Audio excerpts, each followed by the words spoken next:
with the county commission. Your voices are very, very, very important. We also are going to be addressing, once again, ladies and gentlemen, the more cops issue. And I don't know how you feel about the issue. If you feel like we're doing okay in terms of law enforcement here in our community, or if you feel like we could do better. But that's going to be a huge issue that's going to be discussed amongst the members of the county commission.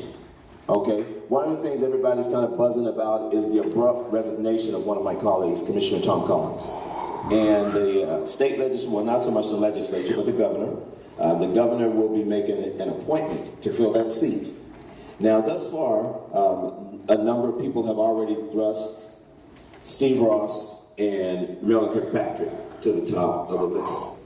And I guess the question that I would ask you all here in the audience is that your choice? Because if that's not your choice, then there's a process that takes place. I remember when you all were very supportive, many of you all in this audience who supported me in becoming a county commissioner, I became a county commissioner by way of an appointment. And through a lot of letters and a lot of phone calls from many of you all, it really made a significant difference. And so whether you support Mayor Pro Tem Steve Ross over at the City of Las Vegas, or our former speaker, Marilyn Kirkpatrick, or whether you have another candidate, I think it's so important that our voices be heard, that we don't sit back and just let the status quo go through. We have some say-so in this game. And when speaking with some of the folks about this event here today, I think it's important that we as a community have an opportunity to be addressed by many of these folks who are running for office. On this past week, we had presidential candidate Jeb Bush. He spoke over at the Dr. William U. Pearson Community Center. And there were a lot of people appalled by that, saying, why would a conservative Republican come over in 89106? Well, why not? Why not hear what he got to say? Why not hear what he's saying in terms of the issues? He may not have said everything that many of us wanted to hear, but he sure stood on what he felt. And it was interesting to me, the crowd erupted and went crazy on Black Lives Matter. And how do you feel about Black Lives Matter? And that was a subject matter he wasn't willing to address. And so I think it's so important that as we address the issues of Black Lives Matter, comprehensive immigration reform, what are we doing about workers' rights? You know, those type of things. It's important that we attend all of these meetings as best as we possibly can and get our voices and engaged and get engaged in the process. Serving on the LVCVA, I'll give you one or two more items here, and then I'm going to introduce our special guest for this afternoon. But serving on the LVCVA Board of Directors, we just approved a budget of $42 million. As you all well know, we acquired the Riviera Hotel. And to expand the footprint of the Conventions and Visitors Authority to get a Las Vegas Boulevard zip code, we spent $187 million to purchase the building.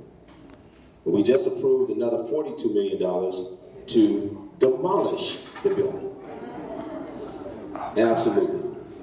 So those meetings, ladies and gentlemen, and I'll tell you, I know it's tough for working class people, but today with the information highway that we have, and so many of you all are tech savvy, get online, everybody. See what the agendas are. Send an email in. At least say something. At least say something. There are a lot of procurement opportunities that's going to come out of that $42 million. Let's think. When the governor, he recently approved and moved forward a Blue Ribbon Infrastructure Committee. Now, one of the concerns that the Black elected officials, and I want to thank them so very much because they all stood up and sent responses to the governor's office and said, well, wait a minute. There's no one of color on that infrastructure committee. There are no Hispanics. There are no African Americans. Are you kidding me? We too live here in Nevada. And so now they're exploring the option of putting someone of color on this committee. We're talking about a possible $2.5 billion project that's going to take place right here before our very eyes. And ladies and gentlemen, we got to get in the game. We really do have to get in the game. It's so vitally important that we do. So I'm asking you guys, and I'm encouraging you 100%, and I'm sure the elected officials over here have a lot that they can share with you in terms of a number of things that we've been talking about in terms of getting active and participating. Judge Bennett, who's sitting over here, Mrs. Herron can tell you that coming into her courtroom, you guys, when we look at Sandra Morgan, who's here with us today, who's vying a seat for another judge. Judge Bennett Herron is the only African-American female that's serving on the bench right now. And you're in Justice Court, right, Your Honor? Justice Court. And so when you look at the disparity that's going on in our judicial system, there's a huge problem. And we hear all the time, ladies and gentlemen, the stories of us when we get jury summons in the mail. What do? We try to come up with every excuse not to serve on the jury. But yet, when we look at the makeup of the penal system and who's locked up, there's a total imbalance. So guys, we got to really get engaged and get involved. And I know it's hard sometimes during the course of the day to attend my meetings or attend Ricky Barlow's meetings or Councilwoman Pamela Goins-Brown meetings or even try and get up to Carson City. There are so many ways that we can get engaged and get involved. We have to do better, all right? With that being said, guys, I don't want to prolong this anymore because